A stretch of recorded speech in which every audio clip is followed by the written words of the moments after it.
तो मैं बताया कि भाई सबसे पहले ये बताओ कि हर घर में महिला है और वही आधार है, भले ही वो अपने आप को पीछे रखती हैं लेकिन सबसे बड़ा आधार घर का महिलाएं होती हैं, और एक महिला बीमार हो जाती है तो पूरा घर बीमार हो जाता है एक तरह से।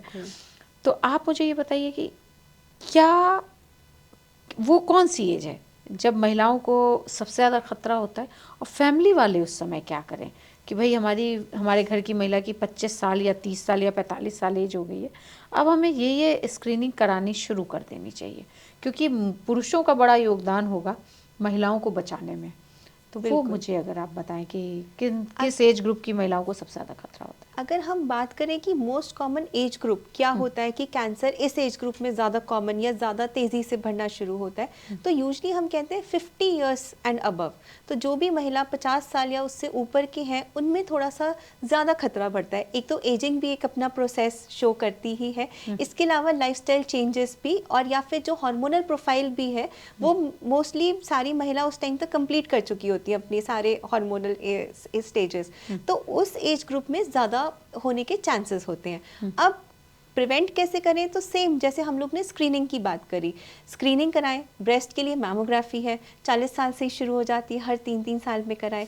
सर्वाइकल के लिए तो कभी भी जैसे ही सेक्सुअली एक्टिव होते हैं सर्वाइकल की स्क्रीनिंग स्टार्ट कर सकते हैं। फिर जो भी महिला बहुत ज़्यादा ओबेसिटी वाले होते हैं, तो ओबेसिटी से मोस्ट कॉमन कैंसर्स जिनको हम कहते हैं liver cancers, breast cancers and uterine cancers, तो थोड़ा सा प्राणायाम करें, थोड़ा सा एक्सरसाइज करें, तो ये भी बहुत कहीं ना कहीं आपको हेल्थ वाइज बहुत हेल्प करेगा। तो यही कुछ मेन चीज़ें हैं जिससे हम प्रिवेंट कर सकते हैं। और आपने लाइफस्टाइल की भी बात की थी अभी, लाइफस्टाइल में क्या क्या बदलना चाहिए? योग आपने बता दिया, एक्सरसाइज करो, लेकिन आजकल तो हम सांस भी ले रहे हैं वो भी पॉल्यूटेड है।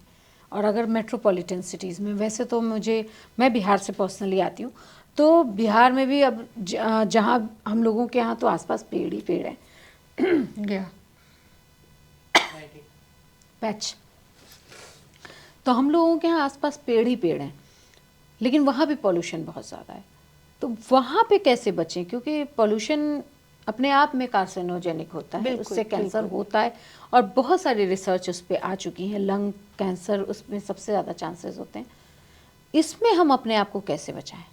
देखो, कहीं ना कहीं हम बात करते हैं तो एयर प्यूरिफायर्स रियली हेल्प अपने वर्क प्लेस में, अपने घर के एनवायरनमेंट में।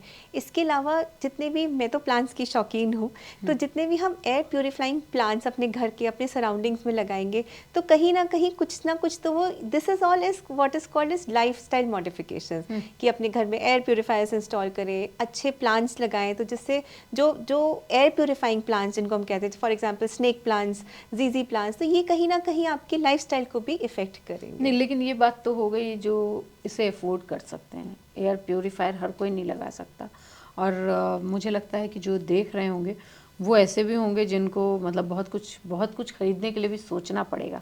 उनके लिए लाइफस्टाइल में चेंजेस बताएं, क्योंकि वो भी लेबर क्लास है, हर किसी के हाथ में मोबाइल है, और वो काम करते करते, रोटी तो वो घर में सेक ले रहे हैं, सब्जी वो बाहर से लेके आ रहे हैं, उसमें बहुत सारा तेल है, वो सारी चीज़ें भी कितनी इम्पैक्ट कर रही हैं। एब्सोल्युटली। देखो, कहीं ना कहीं बहुत ज़्यादा तेल का इंटेक, वही अब ये पूरा लाइफ प्रोसेस ही हो जाता है कि बहुत ज़्यादा तेल खाया या बहुत ज़्यादा बाहर का खाया, कहीं ना कहीं वो केमिकल्स भी ऐड करते हैं, जैसे वो कलरिंग एजेंट्स वगैरह होते हैं, तो कहीं ना कहीं नॉट नोइंगली भी हम वो केमिकल्स का इंटेक कर रहे हैं।